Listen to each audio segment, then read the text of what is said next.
Всем добрый день! Сегодня поговорим о группе Омега. Эта группа занимает сегодня едва ли не самое почетное место в иерархии венгерского рока. За многие десятилетия музыкантам не раз приходилось слышать такие эпитеты, как «самая успешная», «выдающаяся» и «наиболее стабильная» из всех рок-групп в Венгрии. И пусть период отсутствия вдохновения и творческой усталости в 80-е годы несколько оттенил ансамбль, его магическое имя до сих пор пользуется непререкаемым авторитетом во всей Восточной Европе. Они были первыми по многим позициям. Первыми, кто записал пластинку «Гигант венгерской рок-музыки», первыми, кто начал экспансию на Запад, дав пример и импульс многим талантливым составам, первым по продажам пластинок, наконец, они были первыми чисто хронологически.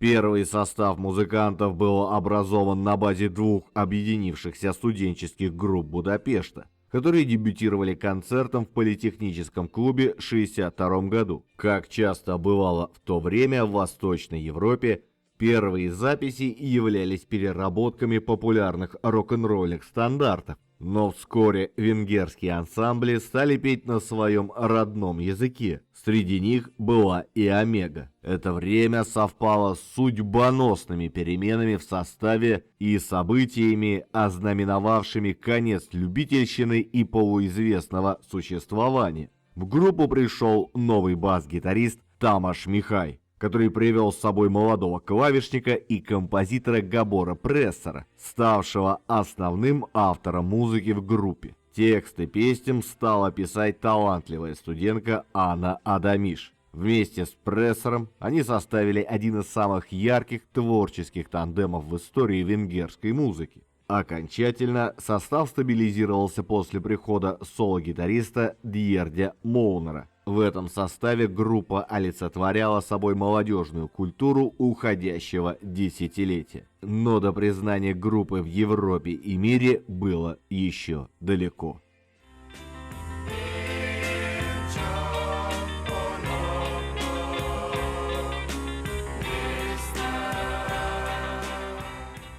И вот вмешался его величество случай. В 1968 году в Венгрии с концертами побывали коллективы Spencer Davis Group и Traffic. Их менеджер Джон Мартин был настолько впечатлен венгерской группой, что пригласил их на гастроли в Англию. После успешного лондонского концерта музыкантов пришли поздравить не абы кто, а Эрик Клэптон и Джордж Харрисон. И понятно, что следующим шагом стало подписание контракта с Decca Records, а также запись первой пластинки под колоритным названием «Омега. Красная звезда из Венгрии». Пластинка эта до недавнего времени оставалась большим раритетом, пока ее не догадались переиздать на CD, потому что официальные власти Венгрии не могли допустить выпуска пластинки за рубежом, и в ультимативной форме потребовали возвращения музыкантов на родину. В тогдашней Восточной Европе такое случалось и раньше. Например, чехословацкая группа «Олимпик» после известных событий Пражской весны 1968 года была отозвана из Франции. И вот в таких обстоятельствах был выпущен первый официальный в венгерском роке вообще альбом под названием «Трубач Фредди и ужасные люди». Тираж этого альбома в кратчайшие сроки достиг 100-тысячной отметки. В музыке, естественно, нашла отражение эпоха биг-бита, но с элементами откровенной поп-музыки, фолка, джаза и ритм-блюза. Само название альбома явно указывало на использование трубы в качестве фонового инструмента, позже давшее простор для фантазии многим венгерским исполнителям.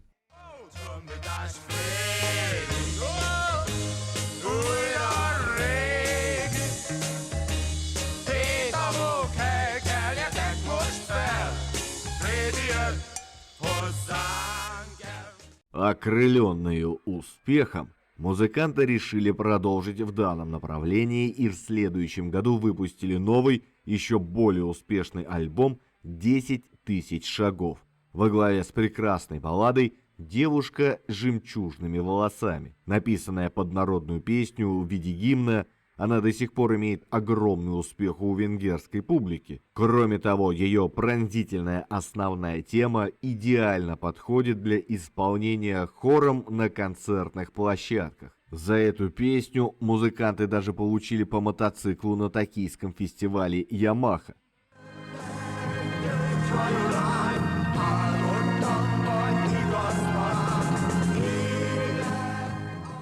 Очередной альбом «Ночное шоссе» стал последним записанным в классическом составе. Он был издан в 70-м году и оказался менее экзотичным, но более утяжеленным ритм-блюзом с кричащими гитарами и шумными барабанами. Большинство песен были написаны с изрядной долей психоделии, но неожиданно Габор Прессер, Анна Адамиш и Йозеф Лаукс решили выйти из состава и основать свой также успешный проект «Локомотив JT». В звукозаписывающей компании отнюдь не были уверены в дальнейшем будущем группы, успех которой ассоциировался с творческим союзом Прессер-Адамиш. Но музыканты не собирались сдаваться и пригласили нового ударника Ференца Дебресени и клавишника Ласло Бенке. В композиторском отношении основная нагрузка легла на Дьердя Молнара и Тамаша Михая, а постоянным автором текстом стал поэт Петр Шюи.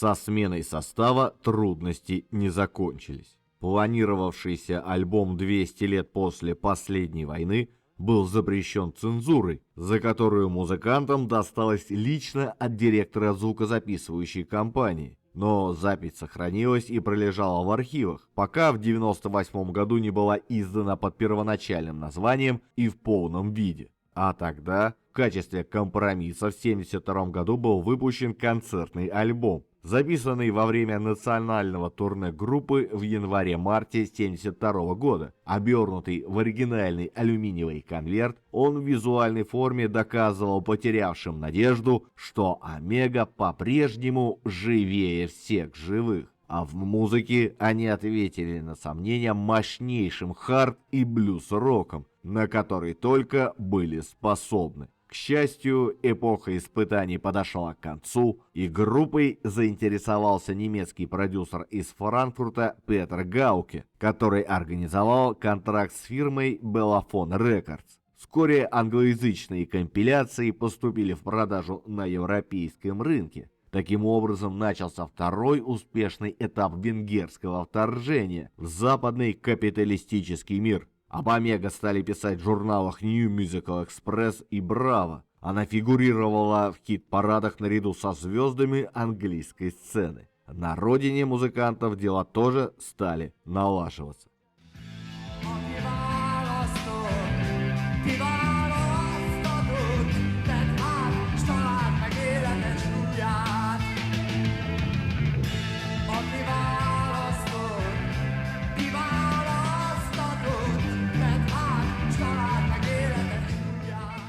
Был выпущен новый студийный альбом, одну сторону которого занимала первая симфоническая сюита в истории венгерской рок-музыки под названием «Ритм», записанная совместно с Венгерским государственным оркестром, а в композиции «Птица» впервые были применены синтезаторные эффекты, возвещающие о скором приходе эры космического рока.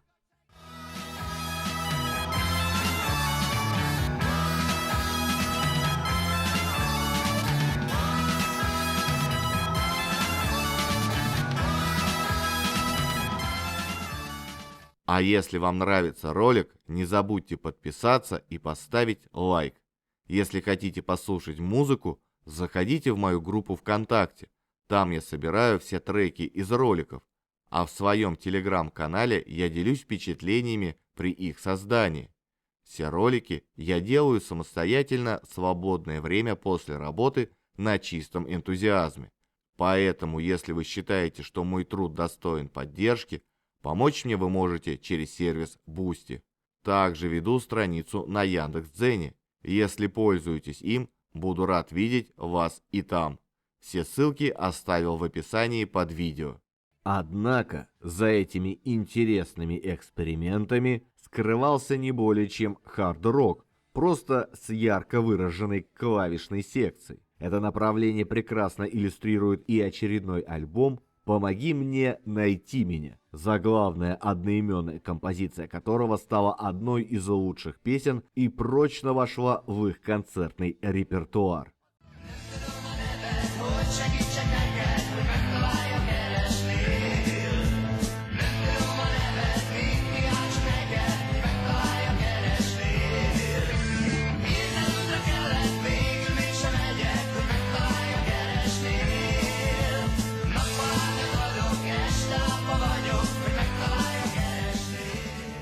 С наступлением второй половины 70-х годов начался наиболее значимый и успешный во всех отношениях период группы. Это время характеризуется творческой зрелостью, возросшими техническими и композиторскими возможностями, которые позволили венграм влиться в лагерь серьезного рока. Наконец был сформирован фирменный стиль. Это классический симфонический рок с продолжительными композициями, жесткой соло-гитарой и изобретательными клавишными. Как оказалось, резкий и характерный вокал Яноша Кабора удачно подошел для исполнения тем космического мистицизма. Первым альбомом, открывшим тематическую трилогию, стал «Похититель времени», вышедший в 1977 году. Интересен тот факт, что англоязычная версия альбома была выпущена еще годом ранее и разошлась тиражом более 1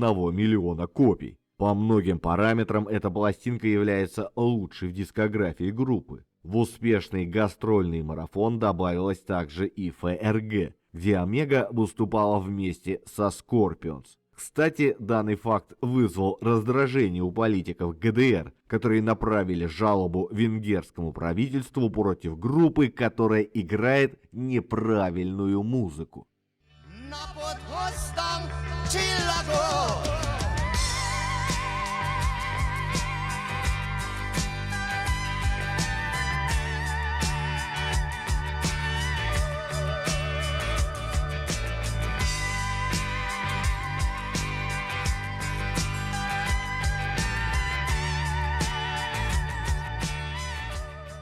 Тем не менее, новый альбом «Звездный бродяга» ждал солидный успех. На пластинке яснее проявилось концептуальное начало, ярко выраженное в наличии пролога и эпилога, а также двух связанных между собой композиций. Особенно впечатлила клавишная работа, доподлинно воссоздающая атмосферу музыки прошлого, в которой словно небесным эхом отдаются красивейшие космические гитарные пассажи.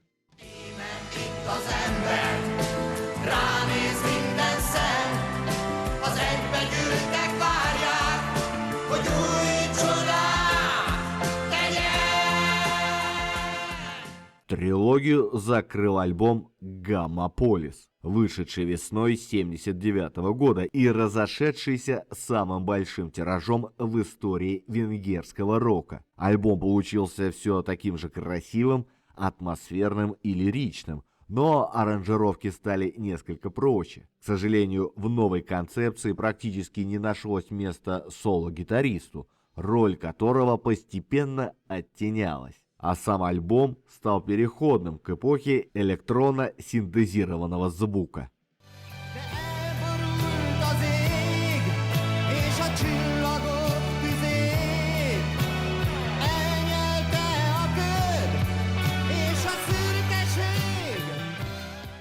В 80-м году у группы закончился контракт с Belafon Records, и она с головой бросилась в омут электронно-синтезированного звучания. Надо признаться, эпоха синтезаторного рока приняла группу с распростертыми объятиями.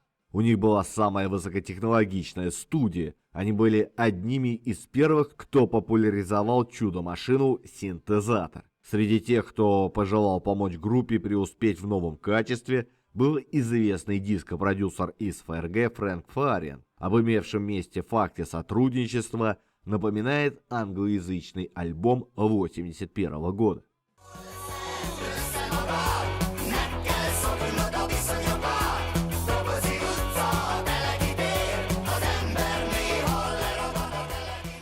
Но похоже, что сами музыканты остались недовольны результатом, так как больше экспортных пластинок в это десятилетие не выходило, а стиль они менять не собирались. А чуть позже вышла адаптированная версия этого альбома для внутреннего рынка. В его основе лежит продолжение альбома «Гомополис» в более быстром и навязчивом ключе с привлечением монотонного хард-рока и усилением электронных эффектов. И несколько вещей даже производили хорошее впечатление, но не более того.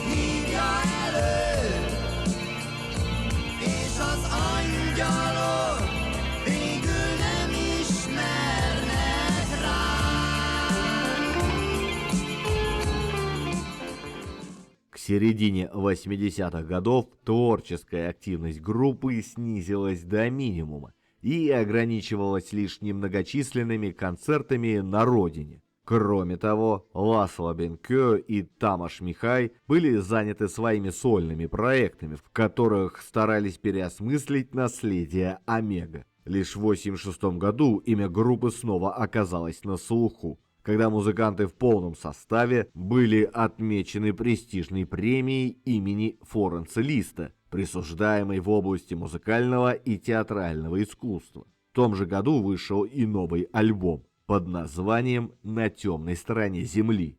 Самой заметной стала песня под названием «Черная коробка», посвященная катастрофе космического корабля «Челленджер», случившейся 28 января 1986 года. Впрочем, за красивой, но обманчивой обложкой на космическую тему скрывалась совершенно бесцветная музыка. Это был самый слабый альбом в истории группы.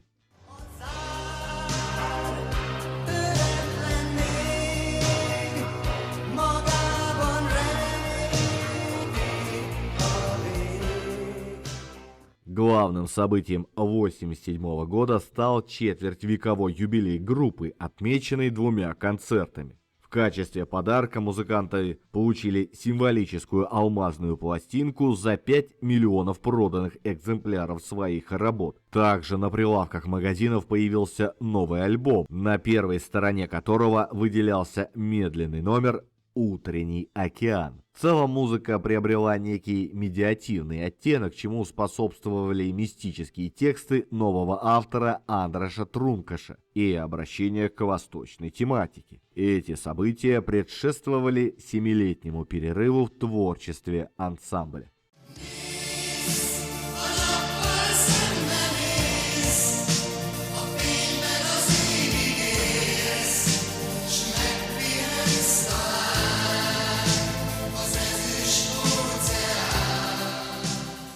В 1995-м вышел долгожданный альбом, главным достижением которого стало установление той необходимой гармонии в звучании, которая стала глотком свежего воздуха после синтетических 80-х. На передний план были выдвинуты подчеркнуто мощные живые ударные, многочисленные гитарные рифы и соло при ненавязчивом, но умело создающем узнаваемую мистическую атмосферу клавишном фоне.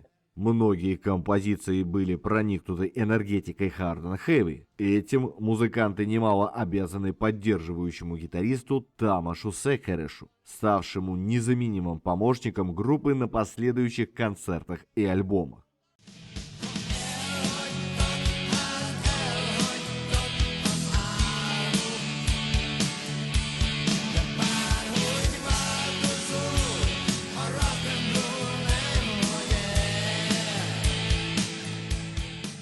Лишь в 1997-м состоялось большое возвращение группы на сцену, начавшееся с выступления в прибрежном городке Шиофаке и завершившееся концертом на стадионе Непстедиан перед 70 тысячами зрителей. Правда, концерт оказался убыточным с коммерческой точки зрения, ведь среди приглашенных музыкантов были специальные гости – Клаус Майне и Рудольф Шенкер из Скорпионс, а сколько им заплатили, нам неизвестно. Но за свои деньги они исполнили хит Wind of Change и обеспечили традиционное завершение всех концертов группы исполнением величайшего венгерского рок-гимна «Девушка с жемчужными волосами». После концерта в гримерке немцы еще попросили у участников Омега права на исполнение этой песни в своей редакции, которая вскоре вышла на их альбоме.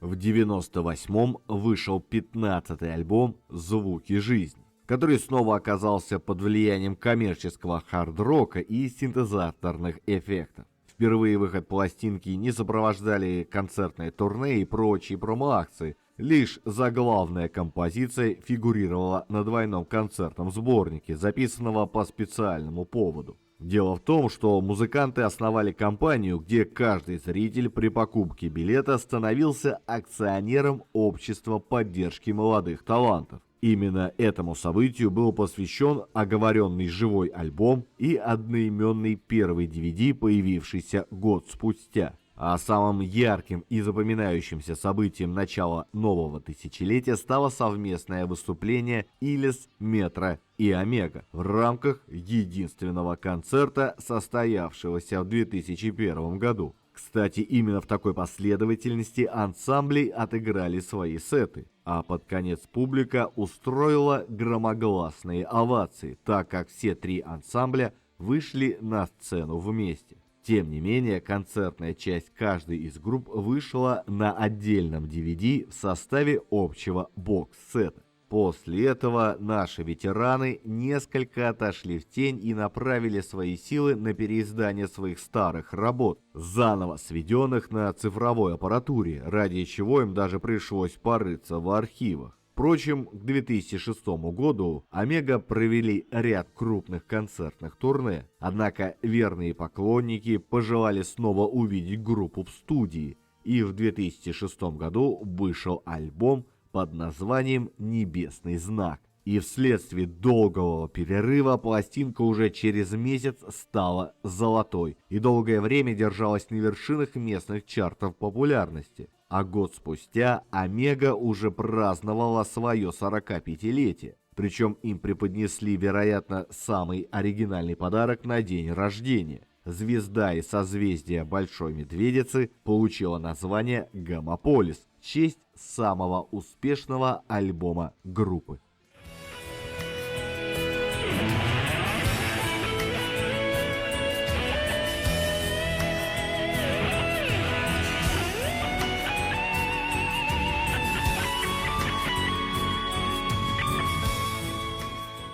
Ну а свое 50-летие ансамбль отметил, выпустив сборник неизданных песен. И среди участников начались разногласия по поводу будущего. И было принято решение ограничиться только концертами и не записывать новые альбомы. А вскоре группа начала терять соратников. Сначала в 2015 году звукорежиссер группы стал жертвой автокатастрофы, в 2016-м барабанщик Тамаш Сомла скончался в возрасте 68 лет, потом уже Йожеф Лаукс, барабанщик группы на ее ранних этапах, умер в возрасте 73 лет в больнице после короткого сердечного приступа. А чуть позже, в возрасте 57 лет, скончался другой постоянный звукорежиссер группы. Но, несмотря на это, в 2017-м они отметили свое 55-летие, а в сентябре того же года старички выпустили еще один альбом.